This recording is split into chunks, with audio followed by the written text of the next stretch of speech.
de meditação, vamos orar?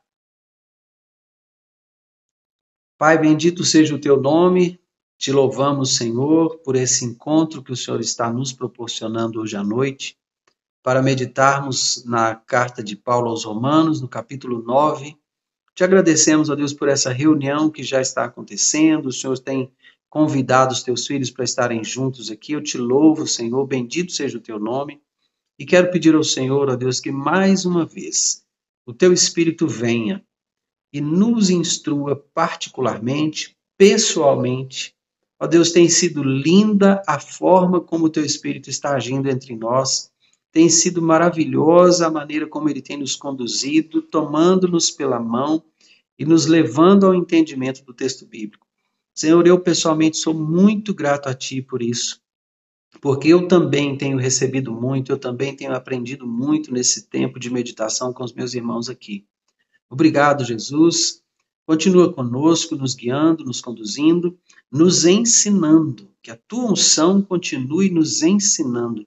Esse é o nosso maior desejo, em nome de Jesus. Amém. Amém? Ok, Mara. Boa noite, irmã Maria Lúcia. Deus te abençoe. Glória a Deus. Sem sequelas, os pequenos acidentes vasculares, né? O fato da memória não estar muito boa pode ser já consequência de alguma perda de neurônios, né? Nesses pequenos AVCs que ela tem sofrido aí. Vamos pedir ao Senhor para interromper esse ciclo também de AVCs na vida dela, né? Em nome de Jesus, né? O Senhor pode. Vamos então para Romanos, capítulo 9, com muita alegria e desejoso de aprender com o Senhor hoje. Como eu estou desejoso de receber mais de Deus hoje. Eu desejo muito que isso aconteça com você também, em nome de Jesus. Joana, fica calma aí, fica tranquila, manda essa dor embora, pede ao Senhor para aumentar seu limiar de dor, para tocar nas inervações da sua coluna vertebral e ir removendo todo o quadro doloroso em nome de Jesus, viu? E fica tranquila, fica em paz. O anjo do Senhor está aí do seu lado, porque a Bíblia afirma assim: o anjo do Senhor acampa-se ao redor daqueles que o temem e os livra. Então, livramento é de tudo que a gente possa imaginar, inclusive da dor. Né? Então, que esse anjo do Senhor aí do seu lado comece a tocar sua coluna agora, ministrando você e removendo espinhos, né, que ficaram aí na sua coluna, causando dor, no nome de Jesus. Em nome de Jesus. Amém? Romanos 9. Digo a verdade em Cristo, não minto, testemunhando comigo no Espírito Santo a minha própria consciência. Tenho grande tristeza no coração e incessante dor, porque eu mesmo desejaria ser anátema, separado de Cristo por amor de meus irmãos, meus compatriotas segundo a carne. São israelitas, pertence-lhes a adoção e também a glória, as alianças, a legislação, o culto e as promessas. Deles são os patriarcas, e também deles descende o Cristo, segundo a carne, o qual é sobre todos Deus bendito para sempre, para todos sempre. Amém. Então, esta é uma das poucas vezes que nós vamos ver explicitamente alguém dizendo, declarando com todas as letras, que Jesus Cristo é Deus. Não é? Deles descende o Cristo segundo a carne, o qual é sobre todos Deus bendito para todos sempre. Não é? Ele está se lamentando aqui, claro, por causa das dificuldades que o povo hebreu tem até hoje, até os dias de hoje, de compreender e de aceitar que Jesus Cristo é o Messias que eles estavam aguardando. Não é? Então ele lamenta por isso aqui, porque eles são israelitas, são compatriotas dele, e ele recebeu essa iluminação, mas os demais não. Oi, mamãe, boa noite. Lene, boa noite. Danilo, Deus te abençoe, seja bem-vindo. Lilian, Deus te abençoe. Margarida, Deus te abençoe em nome de Jesus. Larissa, seja bem-vinda, Deus te abençoe em nome de Jesus, viu? Sejam todos muito bem-vindos. Então, Paulo está aqui choroso, né, por essa sensação ruim de pensar, poxa, são meus compatriotas, né? É como se nós disséssemos assim, são brasileiros, não é? Esses que estão aí hoje negando a Cristo, falando mal do Senhor, são brasileiros. Eu gostaria tanto que eles também fossem iluminados, que eles também recebessem, né, da parte de Deus a compreensão que Jesus é o Messias, né? É essa lamentação, esse choro, né, que Paulo está expressando aqui no início do capítulo. Versículo 6: E não pensemos que a palavra de Deus haja falhado, porque nem todos os de Israel são de fato israelitas. Olha aqui que interessante isso, hein? Nem por serem descendentes de Abraão são todos seus filhos. Mas em Isaque será chamada a tua descendência. Isto é, estes filhos de Deus não são propriamente os da carne, mas devem ser considerados como descendência os filhos da promessa. Porque a palavra da promessa é esta: por esse tempo virei e Sara terá um filho. E não ela somente, mas também Rebeca, ao conceber de um só, Isaque, nosso pai. E ainda não eram os gêmeos nascidos, nem tinham praticado o bem ou o mal, para que o propósito de Deus quanto à eleição prevalecesse não por obras, mas por aquele que chama. Já fora dito a ela: o mais velho será servo do mais moço. Como está escrito: amei Jacó, porém me aborreci de Esaú. Vamos retornar aqui ao versículo 6 e comentar esse pedaço aqui, esse texto aqui, né? Essa parte do texto aqui. A palavra de Deus não falhou. E ele explica que nem todos os de Israel são de fato israelitas. Isso é uma realidade, porque quem nasce em Israel é israelense. O israelita é aquele que pratica o judaísmo. Eu não sei se você tinha essa informação, se você não tinha, chegou agora fresquinha para você. Israelita não é quem nasce em Israel.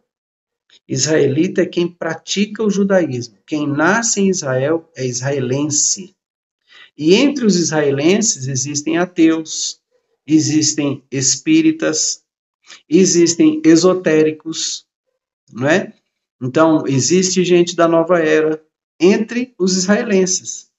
Mas os israelitas são estes a quem nós chamamos judeus, né?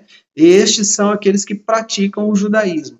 Paulo está escrevendo isso aqui para deixar claro o seguinte: nem todo que nasceu em Israel é filho.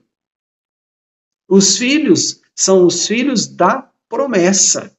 Aqueles que estão debaixo da promessa feita a Abraão, né? Em Isaque será chamada a tua descendência. Por que em Isaque será chamada a tua descendência? Ismael também era filho de Abraão. Mas Ismael não era o filho da promessa. Então Ismael não era o filho da fé. O filho da promessa é Isaque. Por isso, em Isaque será chamada a tua descendência, porque Isaque é também o filho da fé. Isaque não é filho da carne, embora tenha sido gerado em carne. Não é filho da carne, porque ele nasce a partir de uma promessa feita por Deus, né? Então, toda a descendência de Abraão, ou seja, os filhos de Deus, não são propriamente os da carne, né? Mas devem ser considerados como descendência os filhos da promessa, porque são os filhos da fé, né? A palavra da promessa é esta: virei esse tempo e Sara terá um filho. E então aí agora vem essa promessa também a Rebeca. Rebeca vai ter gêmeos, né? Casada com Isaque, né? Ela vai ter gêmeos, são eles Esaú e Jacó. E agora, mesmo quando ainda não havia nenhum deles praticado bem ou mal, né? O Senhor vai dizer lá: o mais velho será servo do mais moço, né? Como está escrito: amei Jacó, porém me aborreci de Esaú. Então, Jacó está aí definido por Deus já. Deus elegeu Jacó para vir a ser a nação Israel. Não é? Então, nós vamos ir compreendendo isso aqui. Vamos aos poucos compreendendo isso aqui. Que diremos, pois? Há injustiça da parte de Deus? De modo nenhum. Pois ele diz a Moisés: terei misericórdia de quem me aprouver ter misericórdia, e compadecer-me-ei de quem me aprouver ter compaixão. Ou seja, aqui está a soberania de Deus. Aqui está a soberania de Deus. Ele decide o que ele quer e ele é soberano para isso. Ele pode tomar a decisão que ele quiser a respeito do que ele quiser. Ele é um rei soberano. Ele é um Deus soberano. Então ele vai ter misericórdia de quem ele quiser ter misericórdia, vai se compadecer de quem ele quiser se compadecer. Assim, pois, não depende de quem quer ou de quem corre, mas de Deus usar a sua misericórdia. Porque a Escritura diz a Faraó: para isto mesmo te levantei, para mostrar em ti o meu poder e para que o meu nome seja anunciado por toda a terra. Logo, tem ele misericórdia de quem quer e também endurece a quem lhe apraz. Irmãos, esse texto, ele pode dar nó na cabeça de muita gente. Mas eu quero te lembrar que esse texto isolado confunde. Mas esse texto, dentro de todo o contexto da carne, não traz confusão alguma. Porque Romanos 8 está falando exatamente, está trazendo o pano de fundo para esse texto aqui. Romanos 8 é o contexto desse texto aqui. E lá em Romanos 8, o que foi que nós lemos? O que foi que nós meditamos ontem? Não é? Aos que de antemão conheceu, a esses chamou, predestinou. Aos que predestinou, chamou, justificou e glorificou. Então ele conheceu antecipadamente. Ele conheceu antecipadamente o Faraó. Não é? Antecipadamente ele conheceu também as decisões desse Faraó. Não é? Antecipadamente ele decidiu que esse Faraó seria objeto para a manifestação da glória dele. Então, a onisciência de Deus permite a Deus escolher antes mesmo de eu nascer o que ele fará comigo. Porque ele conhece as decisões que eu tomarei antes que eu as tome.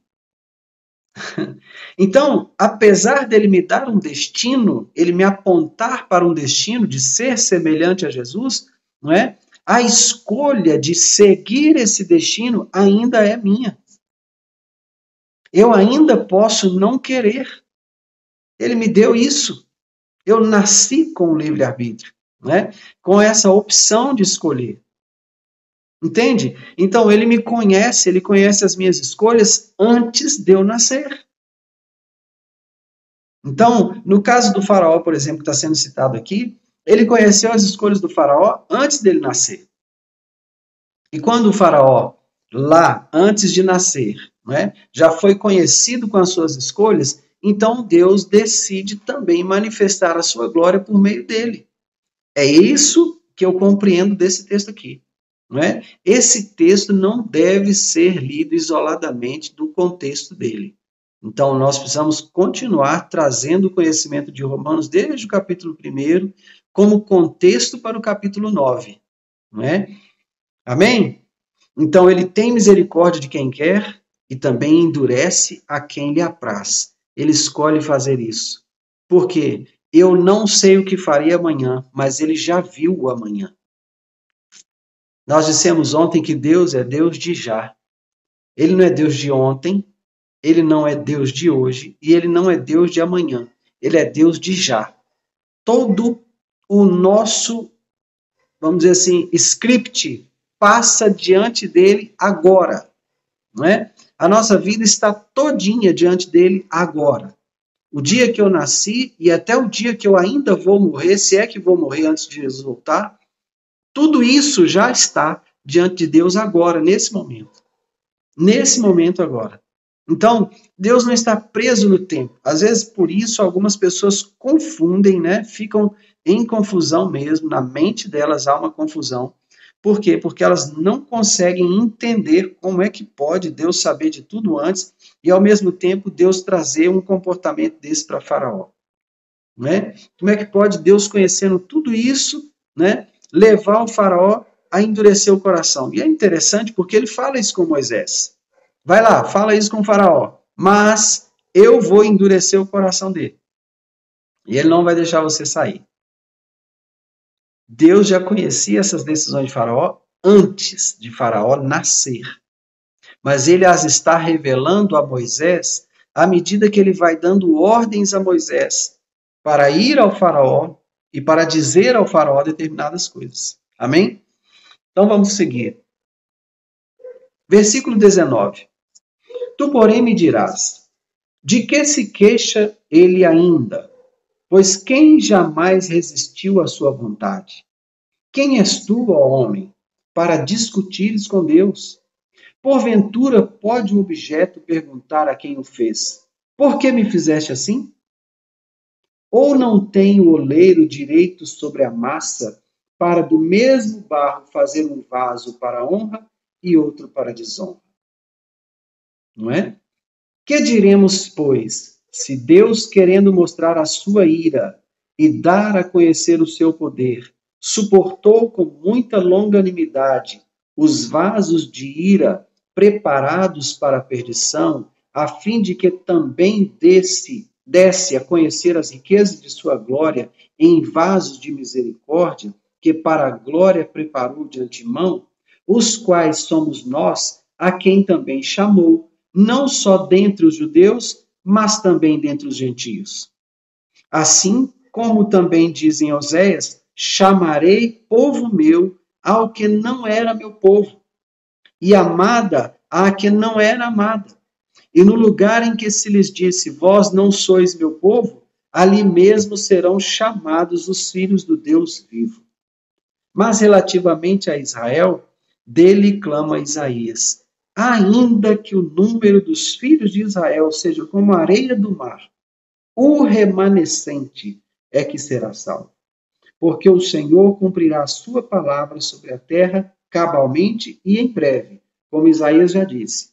Se o Senhor dos exércitos não nos tivesse deixado descendência, ter-nos-íamos tornado como Sodoma e semelhantes a Gomorra.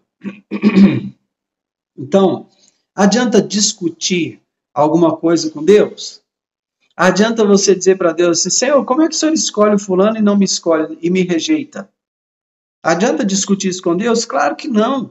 Deus me conheceu antes da fundação do mundo. Eu não estava lá, como aquela discussão, né? Na verdade, não é uma discussão, mas aquele confronto que Deus faz a Jó, não é? Você estava lá no dia que eu estabeleci os limites para o mar? Você estava lá quando eu disse para a onda, daqui você não passa? Você estava lá quando eu determinei o tempo para a gazela parir? Você estava lá naqueles dias? Você estava lá quando eu estabeleci os fundamentos da terra? Não é? Então, a gente querer discutir coisas com Deus, sabe? É o cúmulo da ignorância, não é? O cúmulo da falta de conhecimento de Deus, querer discutir determinadas coisas com Deus. Senhor, por que isso? Por que aquilo? Por que o fulano morreu?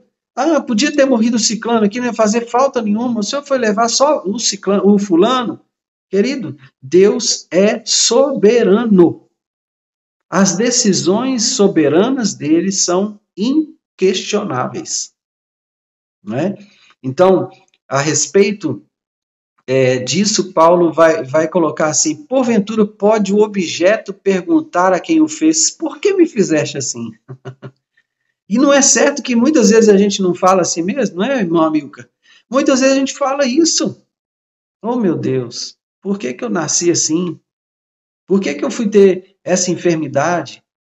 Né? Por que o meu corpo reage dessa maneira a este estímulo, aquele outro estímulo? Né? Por que eu tenho essa e aquela reação?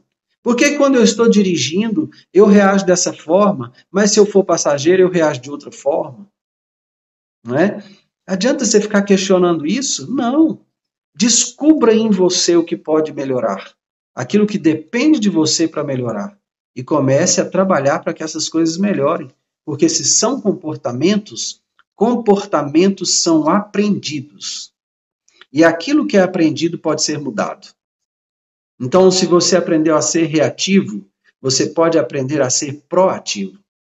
Você pode deixar de ser reativo para ser proativo, não é? Se você aprendeu a ser procrastinador, né, você pode aprender a ser organizado, organizar seu tempo, suas atividades, de tal forma que elas não se acumulem. Comportamentos são aprendidos, então eles podem ser modificados, sim. Amém? Então, o oleiro tem o direito sobre a massa. E do mesmo barro, ele pode fazer um vaso para honra e outro para desonra. É direito dele. Ele está com o barro na mão.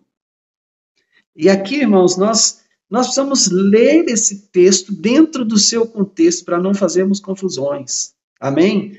Precisamos ter em mente o contexto do texto. O barro está na mão do oleiro. Desse barro, ele faz o que ele quer. Se conhecendo esse barro, ele sabe que lá na frente, esse barro vai desonrá-lo, por que que ele vai fazer desse barro um vaso para honra? Se ele não é vaso para honra. Ele não é. Então ele fará um vaso para desonra. Não porque ele queira que esse vaso o desonre lá na frente. Não. É porque ele já viu antecipadamente, ele já viu de antemão que esse vaso vai desonrá-lo. Simples assim. Isso é algo que eu não tenho. Não está em nós. Nós não temos. Né? Nós não temos onisciência, nós não temos a capacidade de saber o que vamos fazer daqui 10 minutos. Como reagiremos a determinados estímulos daqui 10 minutos? Nós não sabemos. Não é? Pode ser que daqui 10 minutos haja um barulho muito grande e comece a perturbar a nossa transmissão. Eu não sei como eu vou reagir, mas eu já observei que todos os dias, quando nós vamos começar a nossa transmissão, tem um cão aqui de uma casa próxima, do lado do nosso prédio, e ele começa a latir desesperadamente. Agora são já 20 horas e 3 minutos. Ele silenciou. Quando eu percebi a repetição desse fato, eu falei assim, eu não vou estressar com esse cachorro. Eu não vou perder meu tempo ficando estressado com esse cachorro. É perda de tempo. Ele está decidido a latir nesse horário. Ele está lá vigiando a casa. Talvez seja o horário que os tutores dele soltam, porque ele passa o dia preso. Então, os tutores à noite soltam, talvez. Então, ele vai mostrar serviço, vamos dizer assim. Ó, estou vigiando a casa, deixa comigo. Não é? Eu não sei se aconteceu outro tipo de barulho, como é que eu vou reagir. Vocês perceberam, né? É todo dia. E começa às 7h30. Antes não tem latido, gente. Antes não tem latido. Mas 7h30 começa. Exatamente no horário que nós vamos começar a nossa transmissão. Aí você fala assim, isso é espiritual. Pode até ser, pode até ser. Mas eu não vou espiritualizar o comportamento desse cachorro.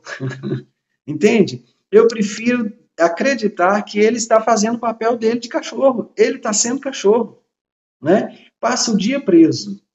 E aí ele é solto nesse horário, então ele está sendo cachorro. Ele está dizendo, gente, é o seguinte, eu estou aqui para vigiar a casa e eu vou cumprir meu ministério, tá bom? É o trabalho dele. Eu não vou discutir com o cachorro, não vou perder meu tempo com isso. Bola para frente. Né? Agora, eu não sei essas coisas antecipadamente. Deus, sim. Deus sabe todas as coisas antecipadamente. Não é? O que nós vamos dizer? Pois se Deus, querendo mostrar a sua ira e dar a conhecer o seu poder, suportou com muita longanimidade os vasos de ira, preparados para a perdição, a fim de que também desse a conhecer as riquezas da sua glória em vaso de misericórdia, que para a glória preparou de antemão. Percebe essa expressão de antemão, de antemão, de antemão? Né? Ele está repetindo aqui de antemão, ou seja, antes dele trazer à existência tudo isso, ele já conhecia. Antes dele trazer à existência esses animais, esse cachorro, por exemplo, ele já sabia que nos dias das nossas lives, às 7h30, ia começar a latir. Né? Antes, então, de criar o faraó, de trazer o faraó à existência e de dar a esse faraó essa posição de governo, Deus já sabia quais seriam as reações, o comportamento, a educação desse faraó. Então, o faraó ali ele está sendo designado, não é, para cumprir um papel. E qual é o papel? Ele vai expor todos os deuses egípcios. Ele vai confrontar Moisés com todos os deuses egípcios. E então Deus vai glorificar o seu próprio nome no faraó. Novidade para Deus? Cada ato de faraó? Novidade alguma. Novidade para Deus o povo hebreu ter sido escravizado depois de José ter sido um excelente administrador na terra do Egito? Novidade nenhuma. Deus comunicou isso a Abraão. Quando Abraão recebeu a promessa da terra de Canaã, Deus falou assim, olha, você vai peregrinar no Egito e vai ser escravo lá, a sua descendência vai ser escrava lá por 400 anos. Mas eu vou julgar a nação, né? Vou julgar essa nação que fizer isso com vocês e depois, na 4ª geração, vocês vão voltar para cá. Foi exatamente o que aconteceu. Depois de 430 anos vivendo no Egito, o povo hebreu agora sai do Egito para a terra de Canaã. Nada pegou Deus de surpresa, ele, aliás, avisou antecipadamente. Né? Então, esse de antemão aqui, né, faz parte da onisciência de Deus. Então, os vasos para a glória, vasos de misericórdia, que foram preparados por Deus de antemão, somos nós, a quem também chamou, não só entre os judeus, mas também entre os gentios. Gente, e por que não só entre os judeus, mas também entre os gentios? Porque quando Deus fez a promessa ao pai da fé, Isaac se torna o filho da fé. E todos os descendentes de Isaac, aqui é a descendência espiritual, são os filhos da fé. Ali não havia judeu nem gentio. Percebe isso? Ali não havia judeu nem gentio. Ali não havia lei. Ali não havia Torá. Não é? Ali havia relacionamento por fé entre Abraão e Deus. Então, os chamados estão entre os judeus, mas também estão entre os gentios. Então, versículo 25, assim como também diz em Osés, chamarei povo meu ao que não era meu povo, e amada a que não era amada. E no lugar em que se lhes disse, vós não sois meu povo, ali mesmo serão chamados os filhos de Deus, os filhos do Deus vivo. Mas relativamente a Israel, clama Isaías, ainda que o número dos filhos de Israel seja como a areia do mar, o remanescente é que será salvo. Tá vendo? Então, os filhos de Israel vão se multiplicar. Muito. E eles estão fazendo isso em obediência à própria ordem de Deus. Ana Amélia, boa noite, seja bem-vinda. Deus te abençoe, querido. Então, eles estão se multiplicando em obediência à palavra de Deus dada a Noé. Crescei e multiplicai-vos, enchei a terra. E eles estão reproduzindo essa ordem até agora. Então, eles vão crescer muito, mas o remanescente é que será salvo. Por quê? Porque é o remanescente que vai compreender quem é o Messias. É o remanescente que recebe o Messias. É o remanescente que entende que o Messias é o Salvador, vai salvá-los da ira de Deus. Não é? É o remanescente que percebe isso. Porque o Senhor cumprirá a sua palavra sobre a terra cabalmente e em breve, como Isaías já disse. Se o Senhor dos Exércitos não nos tivesse deixado descendência, ter-nos-íamos tornado como Sodoma e semelhantes a Gomorra. Não é? Que diremos, pois? Que os gentios que não buscavam a justificação vieram a alcançá-la, todavia que decorre da fé? E Israel, que buscava a lei de justiça, não chegou a atingir essa lei. Por quê? porque não decorreu da fé, e sim como que das obras. Tropeçaram na pedra de tropeço, como está escrito: eis que ponho em Sião uma pedra de tropeço e rocha de escândalo, e aquele que nela crê não será confundido. Tropeçaram na pedra de tropeço. Sabe,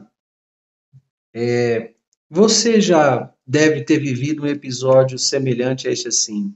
Oi, Bruno, boa noite, irmão. Deus te abençoe. Um episódio semelhante a esse assim, quando você está procurando algo na sua casa, né?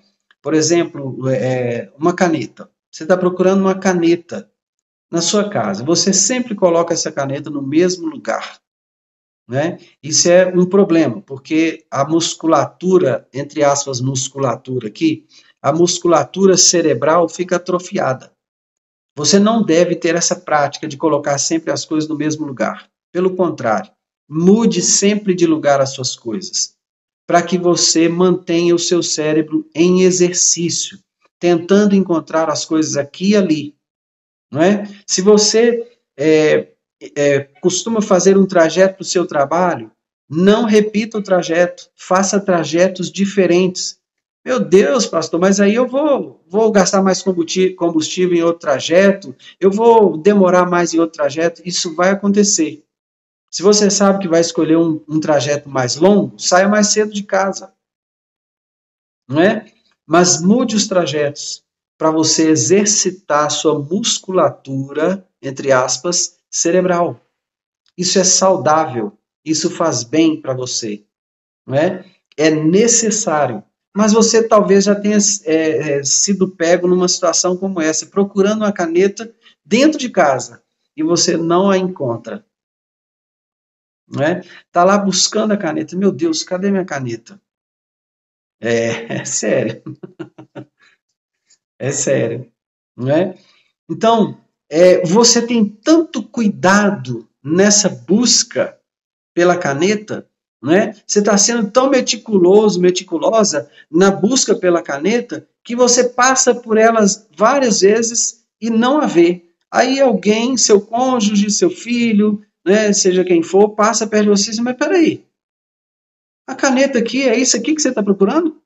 Não é essa caneta, não? Aí você fala, mas onde estava? Estava aqui. Não acredito. Eu passei por aqui várias vezes e não vi essa caneta. Não é? Nem colocando no mesmo lugar, né, Camila? Acontece. Irmãos, isso foi exatamente o que aconteceu com o povo judeu. Meu Deus, que coisa.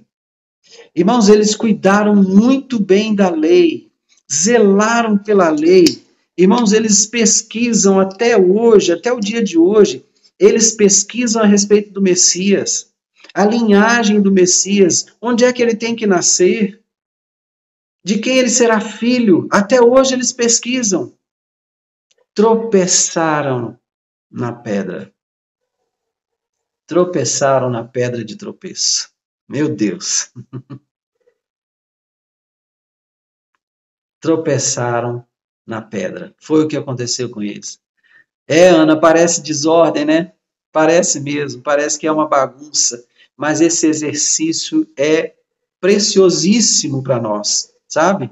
Preciosíssimo. Eu já tenho 54 anos, né?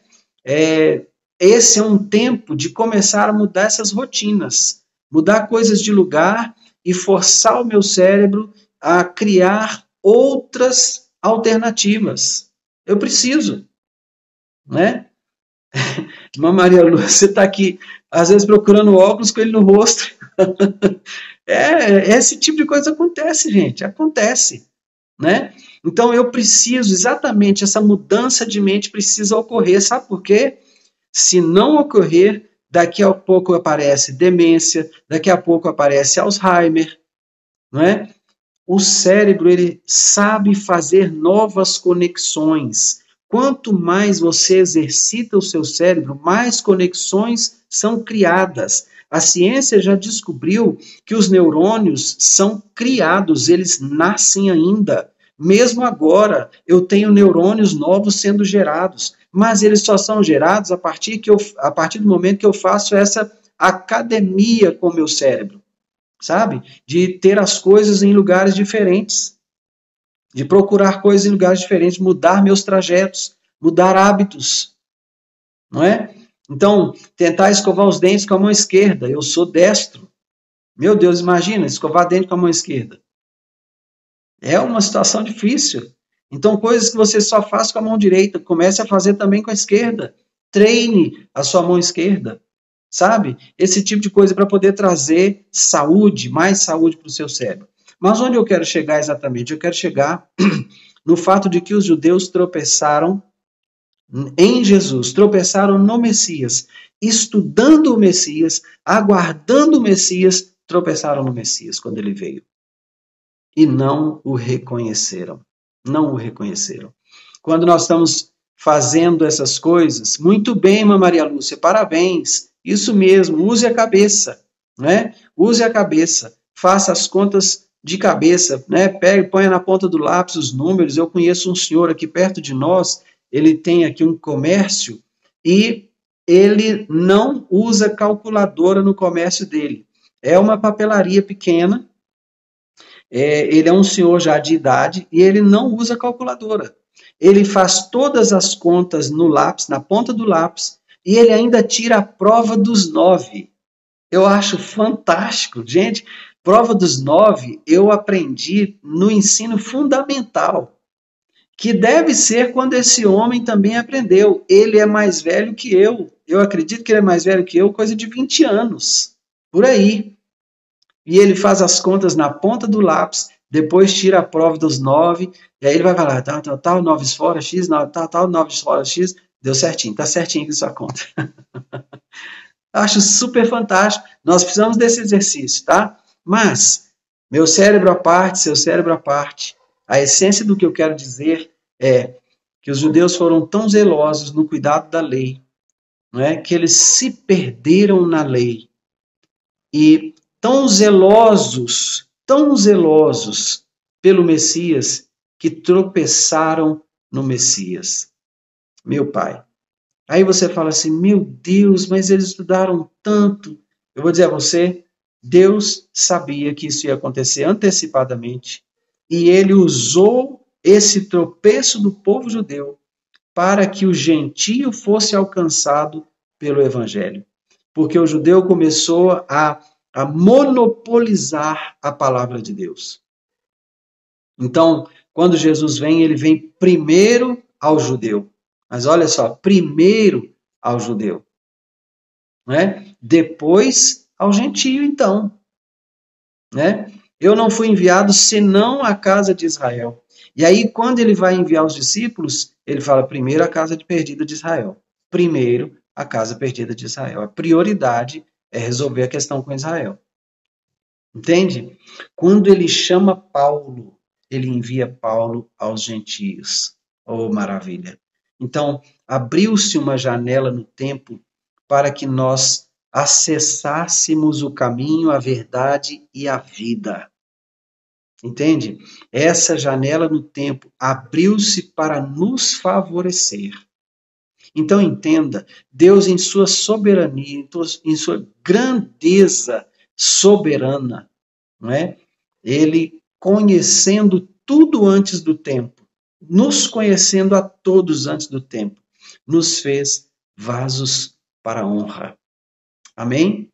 Mas existem aqueles, não é, que ele também conheceu antes do tempo e os fez vaso para a desonra. Ok? Então, não estude Romanos 9 separado de Romanos 8, 7, 6, 5, 4, 3, 2, 1. Amém? E você vai perceber quando seguirmos adiante que isso aqui é o miolo de Romanos. Ainda tem coisas a vir, coisas para vir, que se encaixarão com Romanos capítulo 9. Amém? Vamos ser cautelosos, vamos ser cuidadosos e não tropecemos em Romanos. Amém? Não vamos tropeçar na lei. A lei é boa, o mandamento é santo, justo e bom. Amém? Então, não despreze a lei, não tropece na lei, não tropece em Romanos. Estude sempre a carta inteira e estude qualquer texto, tendo por pano de fundo o seu contexto. Glória a Deus! Aleluia! Maravilha! Vamos então, amados, encerrar essa live agora e abrir a próxima live que é para intercessão, ok? Então, você que pode estar conosco agora, não saia daí, eu vou encerrar essa sessão e vou iniciar outra sessão para intercessão. Essa live vai ficar gravada aqui no IGTV, né? E vai também para o nosso canal no YouTube, tá? CC Hebron em Sabará, tá? Mas a live de intercessão não, ela não fica no IGTV e nem vai para o YouTube, porque a proposta é orarmos juntos e não publicarmos aquilo que estamos fazendo em secreto, tá bom? Então, o Senhor Jesus disse que quando nós quiséssemos orar, que nós entrássemos para o nosso quarto, fechássemos a porta e o nosso Pai que nos vê em secreto nos recompensaria. Então, é mais ou menos isso que nós vamos fazer agora. Nós vamos entrar, aqui nós estamos numa sala virtual. Agora nós vamos entrar para um quarto virtual, né? Vamos fechar a porta e vamos interceder desse quarto virtual. E o nosso Pai que nos vê em secreto vai nos recompensar. Amém? Então, vamos lá. Isso às vezes acontece, irmão Amilcar.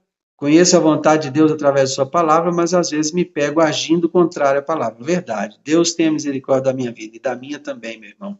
Em nome de Jesus. Amém? Romilda.